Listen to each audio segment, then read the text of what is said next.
Oke. Baik Bapak Ibu, saya lanjutkan tugas selanjutnya, yaitu memberikan materi tentang PAP, pelayanan dan asuhan pada pasien. Tentunya standar ini merupakan rangkaian ya, yang berkesinambungan dengan yang disampaikan oleh Dr. Dini sebelumnya. Tadi sudah menyampaikan tentang pengkajian pasien, begitu ya. Dan pelayanan asuhan pada pasien ini mempunyai fokus ya, kurang lebih ada 5 fokus. Pertama adalah bagaimana pemberian pelayanan untuk semua pasien, dalam hal ini secara seragam. Kemudian pada PAP kedua bercerita tentang pelayanan pasien berisiko tinggi dan penyediaan pelayanan berisiko tinggi. Kemudian pada PAP 3 kita akan sedikit membahas tentang makanan dan terapi nutrisi. Kemudian PAP 4 tentang pengelolaan nyeri, dan yang kelima adalah pelayanan menjelang akhir hayat, end of life care. Baik, kita mulai dari PAP pertama, Bapak Ibu.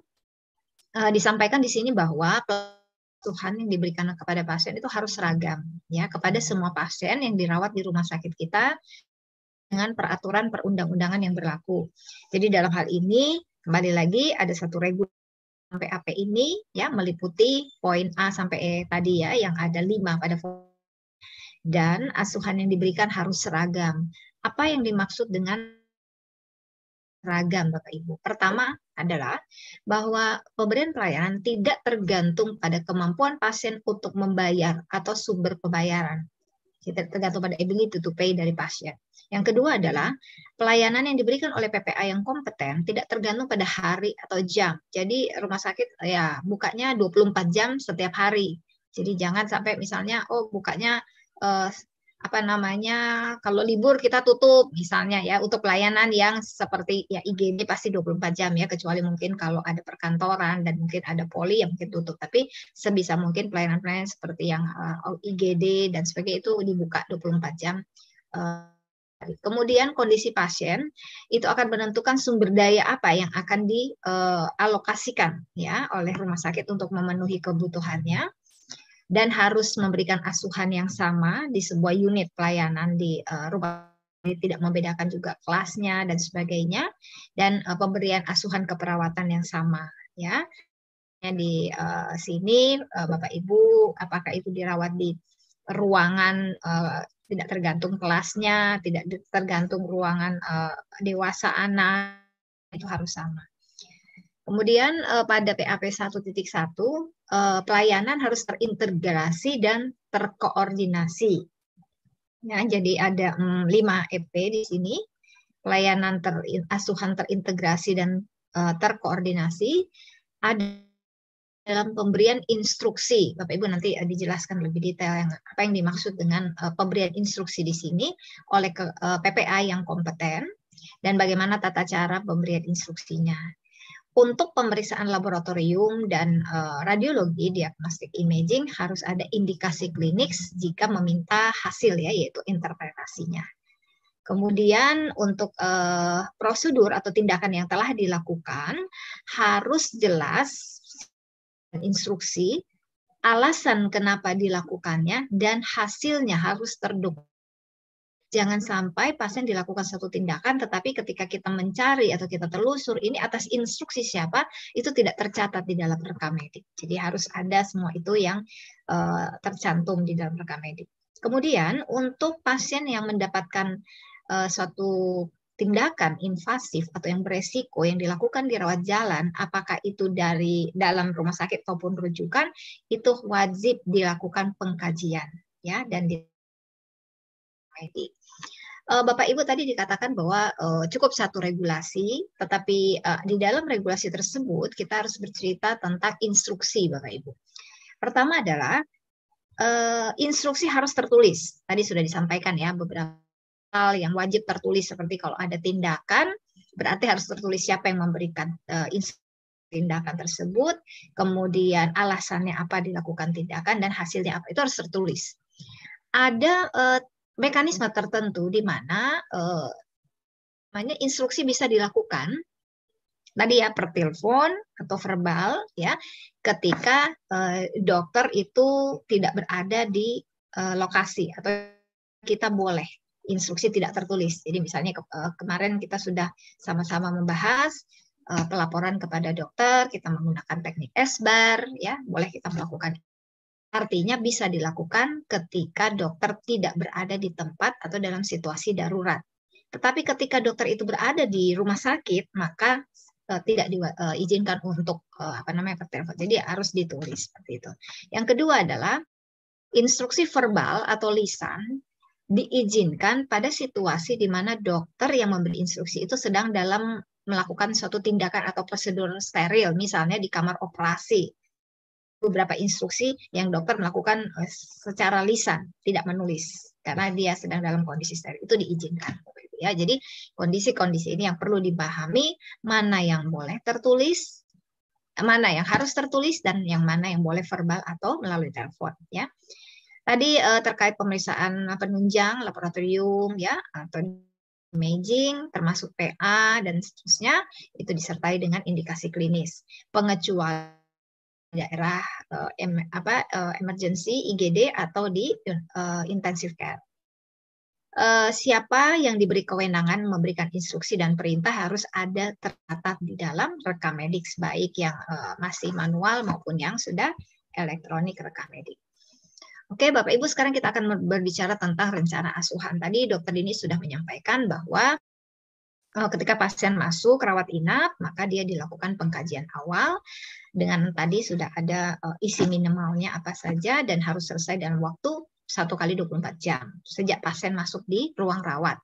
Setelah kita melakukan pengkajian awal tadi, itu dilanjutkan dengan namanya rencana asuhan. Jadi itu pun harus dibuat rencana asuhan ini setelah adanya pengkajian awal. Jadi berdasarkan hasil dari pengkajian awal kita membuat namanya rencana asuhan. Dan itu dilakukan evaluasi secara berkala, dimutakhirkan ya dalam bentuk ulang. Dan itu bisa Bapak Ibu tulis di CPPT. Begitu ya. Jadi itu rangkaiannya. Dan kita lihat di sini bahwa di dalam CPPT Bapak Ibu harus menginformasikan misalnya waktu, tanggal, jam, kemudian PPA siapa yang melakukan pengkajian ulang tersebut. Misalnya kita menuliskan kalau 1 lembar CPPT biasanya paling kiri waktu, tanggal, jam, profesi, misalnya apakah dia dokter, apakah dia perawat, ya menunjukkan siapa si PPA yang sedang melakukan pengkajian tersebut. Kemudian hasil pemeriksaan atau perencanaannya. Nah, biasanya kita menggunakan istilah SOAP, ya, subjek, objek, assessment, dan planning. Bapak Ibu, pada elemen D ini dikatakan bahwa rencana asuhan harus meliputi juga sasaran terukur. Kalau kita tahu lebih dalam apa yang disebut dengan sasaran terukur, ini adalah P, plan, pada SOAP, sasaran terukur. Ya, saya beri contoh misalnya, sasaran terukur bisa dalam bentuk vital sign, misalnya denyut jantung, ya, irama jantung, tekanan darah, itu bisa kita gunakan sebagai sasaran yang terukur.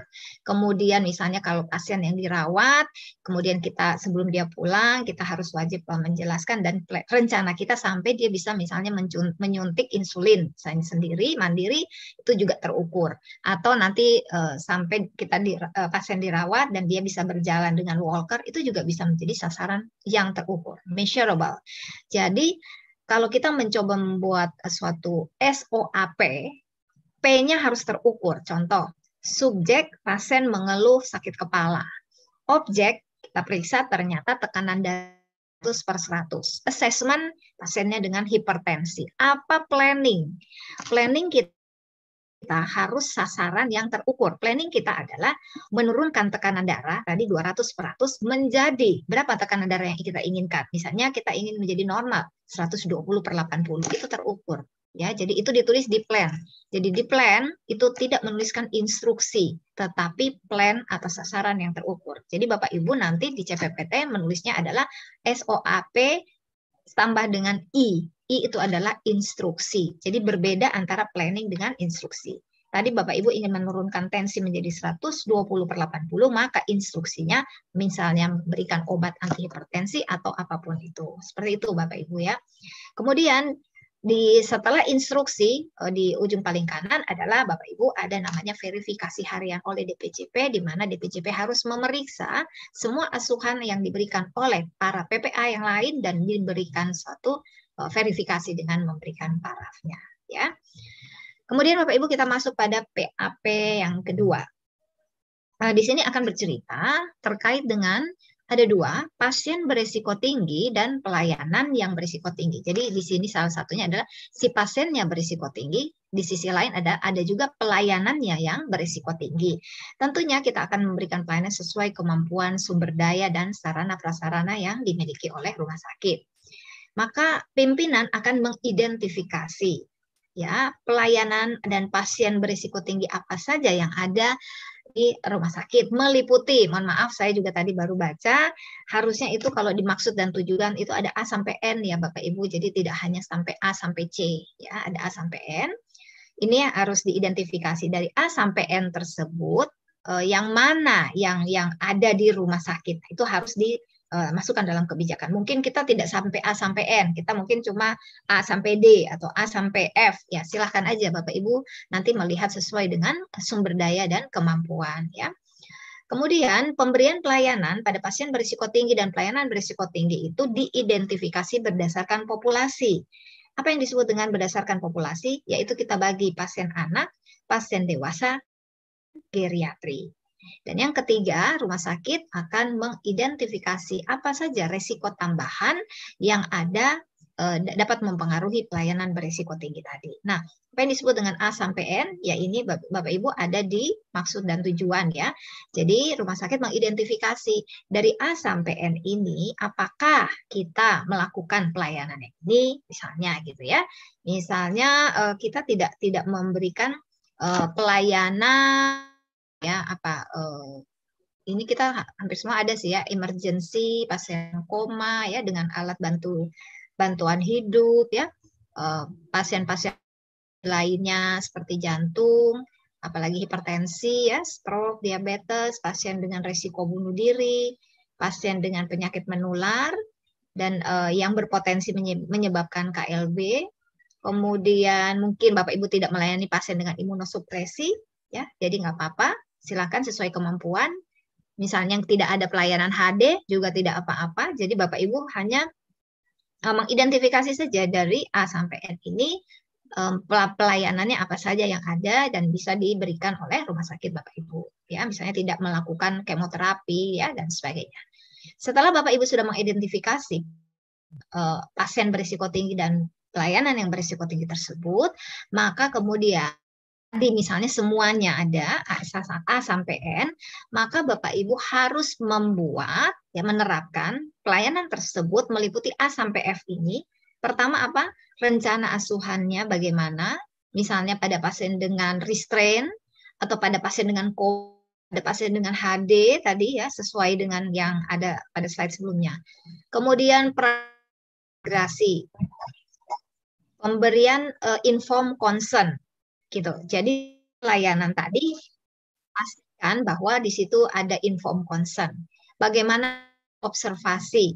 Bapak Ibu, formnya bisa berbeda-beda. Bapak Ibu melakukan observasi pada pasien dengan HD, misalnya, atau Bapak Ibu melakukan observasi pada pasien dengan restrain, misalnya, pada pasien dengan koma dan sebagainya. Itu berbeda-beda, gitu ya. Kemudian mencari atau mengidentifikasi kualifikasi kompetensi staf seperti apa yang bisa yakni pada pasien berisiko tinggi dan pelayanan berisiko tinggi tadi ya, dan alat-alat khusus apa, alat-alat medis khusus apa yang harus disiapkan. Jadi A sampai N tadi masing-masingnya harus mengelaborasi A sampai F ini.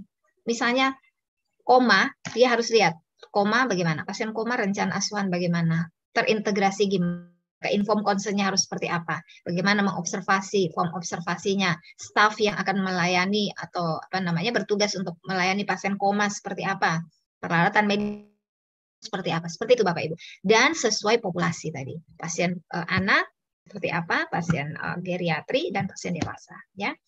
Kemudian tadi dikatakan ada yang disebut dengan resiko tambahan ya. Apa yang disebut resiko tambahan adalah resiko yang terjadi setelah dilakukan suatu tindakan atau rencana asuhan. Contoh, ini contoh ya, trombosis vena dalam, ada resiko tambahannya itu terjadi luka dekubitus, ya, infeksi terkait ventilator, cedera karena adanya pasien di restrain, ya, infeksi melalui pembuluh darah pada pasien HD, ya, infeksi saluran atau selang sentral, dan mungkin pasien jatuh. Nah, itu yang disebut dengan contoh resiko tambahan. Baik Bapak Ibu, ini apa namanya pelayanan geriatri itu masuk di ini ya dulu ya Proknas ya. Jadi ada status standar Proknas dulu ya. Salah satunya adalah geriatri. Nah, sekarang geriatri ini masuk dalam standar PAP Bapak Ibu, merupakan pelayanan beresiko tinggi dan pasiennya juga beresiko tinggi. Nah, pelayanan geriatri terdiri dari geriatri rawat jalan, rawat inap akut, dan rawat inap kronis. Nah, sesuai dengan tingkat jenis pelayanan. Bapak Ibu juga harus menetapkan di dalam tidak harus satu kebijakan tersendiri ya, satu kebijakan PAP, tapi di dalamnya ada juga regulasi tentang geriatri, bahwa Bapak Ibu bisa melayani pelayanan yang misalnya rumah bisa rawat jalan saja atau cuma bisa rawat inap misalnya gitu ya. Itu tuangkan dalam regulasi tersebut sesuai kembali lagi pada kemampuan, sumber daya, dan sarana prasarana ya. Kemudian adu geriatri untuk memberikan pelayanan tersebut, ada suatu proses pemantauan dan evaluasi pelayanan geriatri, dan ada pelaporan pelayanan geriatri itu sendiri. Kemudian di PAP 2.2 ada promosi sebagai bagian dari pelayanan kesehatan warga lanjut usia di masyarakat berbasis rumah sakit ya, hospital based community geriatric care. Ini merupakan satu bagian di dalam program PKRS Bapak Ibu ya. Jadi Promkes kita salah satu kegiatannya adalah memberikan promosi dan edukasi ya. Kemudian ini sudah ya tadi ya, memberikan edukasi. Jadi ada program di PKRS, kemudian di dalamnya ada tentang edukasi pada pasien geriatri tadi, dan telah dilaksanakan kegiatan atau program tersebut di mana ada leaflet, alat bantu yang lain ya, dan melakukan evaluasi serta laporan kegiatan perlayanan secara berkala. Oke, Bapak Ibu, itu tadi tentang pelayanan geriatri di mana ada 4 tingkat. Kita lihat di sini, tentu Bapak Ibu tinggal menetapkan ya apakah rumah sakit saya ini memberikan pelayanan geriatri yang tingkat sederhana saja, misalnya rawat jalan dan home care, atau tingkat yang lebih lengkap lagi, rawat jalan, rawat inap akut dan home care, tingkat sempurna ya, home care siang, dan tingkat paripurna ya. Silakan Bapak Ibu, tentu sesuai dengan kemampuan dan sarana prasarana. Oke, kemudian kita masuk pada PAP 2.3. Bagaimana rumah sakit menerapkan untuk mendeteksi, mengenali terjadinya perubahan kondisi pasien yang memburuk. Nah, istilah kita yang lebih familiar adalah early warning skor atau sistem, dan ini harus sesuai populasi kembali lagi. Jadi ada suatu observasi dan pemeriksaan seperti kalau kita pemeriksaan vital sign itu ya, EWS ya, baik pada pasien anak dan pada pasien dewasa. Dan staf atau PPA harus sudah diberikan pelatihan tentang EWS tersebut. Kemudian kita masuk pada pelayanan resusitasi di PAP 2.4. Rumah sakit harus menyiapkan atau menyediakan pelayanan resusitasi selama 24 jam setiap hari. Ini hubungannya dengan Code Blue ya Bapak Ibu. Jadi ada satu tim yang kompeten disertai dengan peralatan yang ready to use, siaga, troli emergensinya ya, jika terjadi suatu maka dia harus bisa melayani dalam waktu kurang dari 5 menit. Begitu Bapak Ibu ya. Jadi staf ini kompeten, silahkan diatur sehingga dapat bertugas ya selama 24 jam setiap hari. Oke. Kemudian 2.5 adalah pelayanan darah dan produk darah. Ya, tadi juga dokter sampaikan ya dalam standar sebelumnya bahwa rumah sakit telah menerapkan penyelenggaraan pelayanan darah, ada panduan klinis dan prosedurnya juga terkait dengan hal ini, dan staf yang kompeten yang akan tersebut. Kemudian kita lihat kalau pelayanan darah produk darah yang berdasarkan perundang-undangan, yaitu meliputi A sampai H, concern terkait dengan transfusi darah, ada permintaannya, kecocokannya, crossmatch-nya, pengadaan, penyimpanan, mengidentifikasi, mendistribusi, kemudian memantau, ya, mengobservasi pasien yang diberikan transfusi, adakah terjadi reaksi-reaksi transfusi. Ya, ini kira-kira yang harus diterapkan dan tentunya ini harus Bapak Ibu buatkan bagaimana SOP-nya.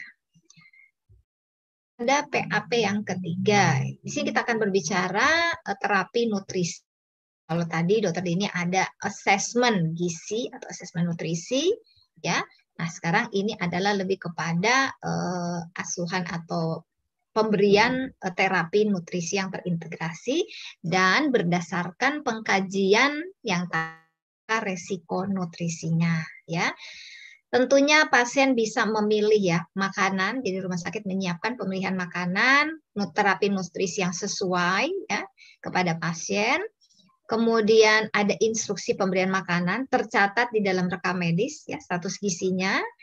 Kita juga harus memberikan edukasi kepada keluarga tentang apa batasan diet pasien dan bagaimana jika ada keluarga yang membawa makanan dari rumah. Nah, seperti itu ya, penyimpanannya, mencegah kontaminasinya dan sebagainya itu harus dalam pengawasan di rumah sakit.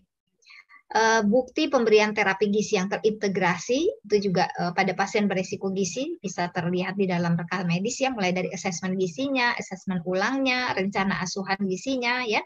Bagaimana terintegrasi dan ada proses pemantauan mengevaluasi terapi gizi tersebut. Oke Bapak Ibu, kemudian pada PAP yang keempat yaitu pengelolaan nyeri. Ya, kalau Dokter Dini tadi menyampaikan tentang pengkajian nyeri, maka nyambung di sini adalah tata laksananya pengelolaan nyeri ya. Sebenarnya kalau kita lihat bukan merupakan suatu yang terpisah ya, memang standarnya terpisah, tetapi tentunya ini dalam proses pelaksanaannya ini harus berkesinambungan, mulai dari melakukan screening nyeri, melakukan pengkajian nyeri sampai pada tata laksana nyeri. Ini merupakan satu proses berkesinambungan. Kemudian pasien juga diberikan informasi kemungkinan terjadi nyeri, pilihan tata laksananya, apa prosedur pemeriksaan terencana yang dapat diprediksi menimbulkan rasa nyeri. Jadi pemberian informasi sangat penting karena mungkin juga akan di cross check kepada pasien apakah petugas sudah memberikan informasi tersebut ya. Kemudian ada edukasi mengenai pengelolaan nyeri baik menggunakan sesuai latar belakang agama, budaya dan nilai yang dianut dan staf telah diberikan mengenai cara edukasi pengelolaan nyeri. Oke Bapak Ibu, kemudian terakhir yang PAP 5 adalah berbicara tentang bagaimana memberikan asuhan pasien yang menjelang akhir kehidupan atau end of life care dengan bagaimana kita mengoptimalkan kenyamanan, menghormati martabat pasien dan tercatat rekam medik. Ya. Jadi di sini Bapak Ibu melakukan suatu pengkajian pasien yang menjelang akhir kehidupan. Kita akan melakukan pengkajian ini harus diputuskan oleh ya, apakah pasien ini sudah kita bisa kategorikan sebagai pasien yang menjelang akhir kehidupan sehingga Bapak Ibu harus melakukan suatu pengkajian ya. Kemudian ya pengkajiannya meliputi 1 sampai 9 pada maksud dan tujuan ya. Tujuannya apa? Asuhan pada pasien menjelang yaitu bagaimana kebutuhan psikososialnya, emosionalnya, kulturalnya, spiritual pasien tentu dan keluarganya. Ya. Ini kira-kira penilaian kondisi pasien pada pengkajian pasien menjelang tadi ada 1 sampai 9 ya. Tadi dikatakan tujuannya adalah bagaimana pasien itu senyaman ya di akhir hidupnya kita tetap menghormati martabat hidupnya, menjaga kenyamanannya, tidak kesakitan dan sebagainya ya. Jadi misalnya mengelola gejala-gejala yang dikeluhkan pasien ya termasuk mual, kesulitan bernafas ya, nyeri, kemudian faktor-faktor yang dapat memperparah gejala fisik. kemudian spiritual pada pasien dan keluarga, karena ini bukan hal yang mudah untuk diterima dan dilalui, termasuk mungkin kita melibatkan binroh ya, sesuai dengan agama pasien tersebut. Kemudian keprihatinan spiritual pasien keluarga, seperti merasa ada penderitaan, bersalah, putus asa dan sebagainya, sebisa mungkin kita ya. Kemudian status psikososial pasien dan keluarga, ya, kelayakan perumahan, lingkungan, mengatasi reaksi pasien yang menghadapi penyakit tersebut. Kebutuhan bantuan atau penundaan layanan, kebutuhan alternatif layanan atau tingkat layanan, faktor risiko bagi yang ditinggalkan, bagaimana cara mengatasi melewati potensi reaksi-reaksi patologis, jangan sampai nanti ada hal-hal yang tidak diinginkan terjadi, dan tentunya pasien dan keluarga dilibatkan dalam pengambilan keputusan asuhan ya, misalnya kalau memutuskan bahwa sudah memang end stage, jadi apakah dia sudah diberikan informasi oleh DPJP dan kita memberikan pilihan apakah akan di NR atau do not resusitasi ketika pasien mungkin mengalami hal yang ya mungkin sudah sampai apnea. Jadi ini harus didahului dengan pemberian informasi oleh DPJP karena itu adalah hak pasien ya. Jadi kita menghormati sampai pada akhir hayatnya. Oke, itu yang bisa saya sampaikan, Mbak Desi, terkait dengan PAP. Mungkin tidak terlalu banyak ya yang dibahas di sini. Mungkin ada pertanyaan? Oke. Pertanyaan dari Ibu Tuti Herawati. Apakah asuhan yang seragam harus dituangkan di dalam kebijakan? Ya, Bu Tuti tadi ya, hal-hal yang membutuhkan keputusan dari pimpinan itu harus dituangkan dalam kebijakan sehingga tidak menimbulkan opsi gitu ya. Jadi kalau dikatakan bahwa semua harus memberikan asuhan yang seragam, semua kita juga harus tahu apa sih yang disebut dengan asuhan seragam di rumah sakit kami misalnya. Jadi bisa diambil saja dari standar yang ada, kemudian dimasukkan di dalam kebijakan ya. Kemudian dari Ibu Mirsa Fitri Janati, EWS, apakah setiap pasien dicatat harian EWS atau hanya jika terjadi perubahan kondisi saja? Sebaiknya dilakukan follow up sama seperti kita melakukan vital sign ya. Karena kita tidak tahu kalau misalnya tiba-tiba terjadi kita harus follow up begitu ya. Jadi sebaiknya kita tetap melakukan monitoring ya.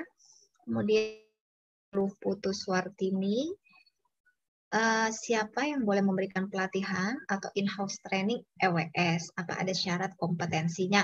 Memang tidak syaratan yang baku ya untuk pelatihan EWS ini, tetapi sebenarnya rumah sakit dulu di dalam kebijakan EWS-nya tadi saya sampaikan sesuai populasi ya.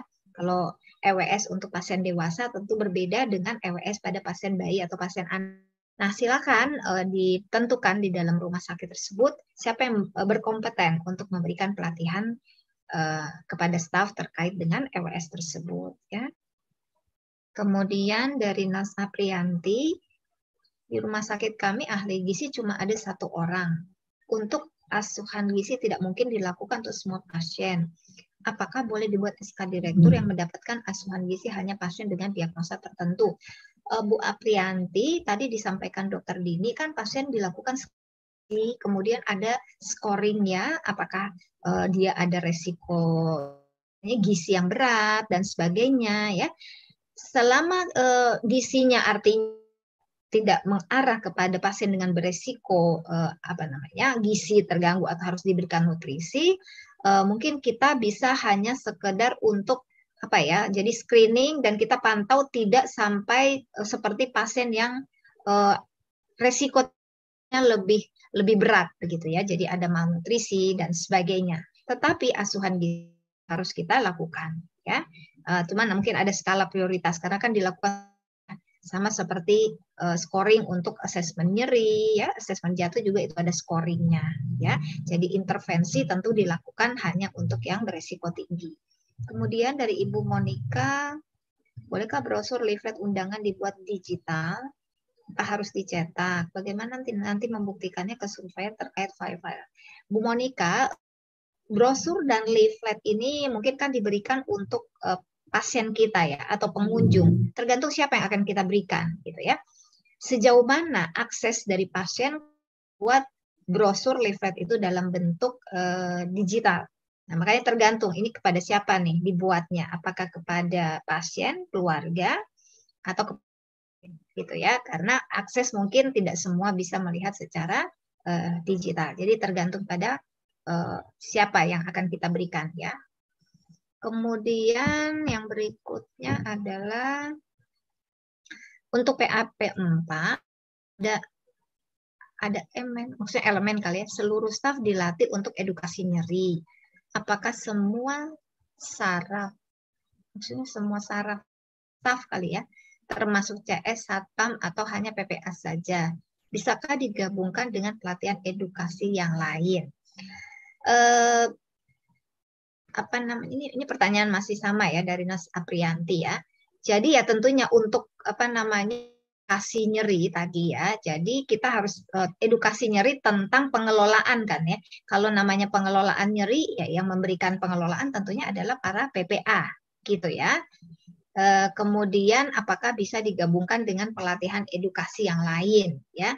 Sebaiknya sih kita apa ya, kan itu pemberian ini edukasinya itu tentu harus oleh orang yang kompeten, misalnya PPA yang kompeten ya, dan ada mekanisme dokumentasinya ya, dan pesertanya siapa ya. Sebaiknya dijadwalkan masing-masing karena kita kan kalau edukasi itu macam-macam ya, ada tentang komunikasi efektif ya, tentang PPI ya dan sebagainya. Dijadwalkan maksudnya diagendakan ya, karena pelatornya ya, ada kerangka acuannya ketika kita melaksanakan suatu ya seperti itu. Kemudian ulang tidak dibuatkan formulir khusus tetapi langsung didokumentasikan PT. Boleh sekali Ibu Aprianti. Jadi assessment ulang itu bisa kita langsung ditulis di CPPT dalam bentuk, kalau Bu Aprianti tadi bilang dalam bentuk SOAP, saya menambahkan dalam bentuk SOAPI. Jangan lupa ya, instruksi. Karena di planning itu bukan instruksi. Jadi di planning jangan ditulis instruksi. Planning isinya adalah sasaran terukur yang saya sampaikan tadi. Sedangkan instruksinya itulah ditulis di instruksi. Jadi sekarang kita namanya SOAPI, bukan SOAP saja ya. Kemudian Ibu Sri Retno Dewi. Geriatri terakhir sempat dikembalikan ke Proknas setelah melihat instrumen. Apakah jadi? Iya, betul. Retno. Ini yang final yang ada dari Kemkes ya, yang barusan disampaikan. Geriatri jadinya di PAP, tidak lagi di Proknas. Ya, terima kasih.